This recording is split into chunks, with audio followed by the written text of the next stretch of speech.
It's truly amazing to me, the mind of a Trump supporter. By now, you probably heard that that we're withdrawing from Afghanistan, and now you've probably heard that the Taliban have taken over. And right now, every Trump supporter out there is just seeming with this righteous indignation about what's going on there. They're just angry. They're fuming that one Trump supporter, a Trump supporter you already know, Todd Fisher, decides to scream, "How can he do this? He's angry. How could he? How could he?" Here's the thing. We went into Afghanistan to avenge 9/11 after George Bush screwed the pooch in the worst possible way, after letting the Taliban assholes and the Taliban mastermind himself, Osama bin Laden, go away. And something the Trump supporters, not to mention Fisher, doesn't want to even talk about, is the fact that a black president, Barack Obama, avenged 9/11 for us. And we've been stuck in Afghanistan for over 20 years. And here's the thing that a lot of people are forgetting. Trump is the one who initiated this withdrawal from Afghanistan. And I don't hear anyone screaming about that. And here's something else. And the thing is, Fisher and so many other Trump supporters out there are screaming in their lungs about how Biden abandoned our allies to Afghanistan. Where was this same anger when Donald Trump abandoned our Kurdish allies to the Turkish attack? Where was it? Where was this righteous indignation, this anger? I didn't hear it. And I'm sure that none of you heard it as well. Now, did we foresee something like this happening? Of course not. Now, chances are we're going to have to go back in there to smooth things out, of course. But don't put this all on Biden's head. Let me remind you that Donald Trump invited the Taliban into the White House. No, I'm sorry. Let me rephrase that. Camp David, which is basically one of the retreats of the president.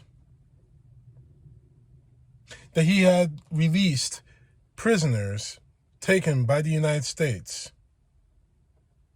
That he had lifted sanctions against the Taliban. But I don't hear any Trump supporters screaming that out. So for Todd Fisher and the rest of you Trump supporting idiots, I would suggest that you save your righteous indignation for someone who truly does care. Because you didn't care then, and you care a hell of a lot less now. Because this is nothing more than another chance for you to somehow smear President Biden. And it is pathetic. Now, the second thing I want to talk about real quick is how Antifa is responsible for the hacking of Mike Lindell's little cyber symposium. So who are you going to blame next, Lindell? Who's going to be next? The Tooth Fairy? Cobra Commander? Kublai Khan? Who else is going to be next for you to blame?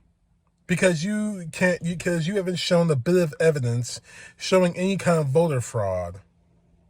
Not to mention you're faking your attack at the hotel you were staying at with no police report, no injuries that we see. When are you just going to get it through your head? You have no proof, you have no evidence, you're full of crap, and your credibility has been destroyed.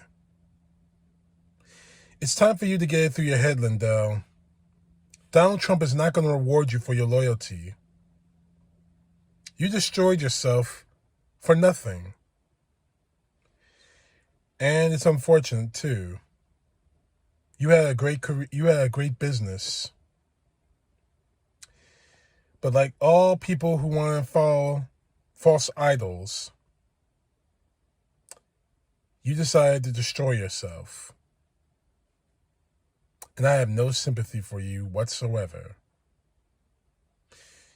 And I have no sympathy for anyone who sells out their faith, their country, or anything else they truly they profess to believe in for someone like Donald Trump. Lindell, sooner or later you're going to be asked the question, why did you sell out to Donald Trump? And you won't have an answer for that. Because using God as a co-conspirator in situations like this show you to be the hypocrite that you are. I have no sympathy for that. It's really a shame. CTP, know the truth. God bless. Peace to the left, justice to the right.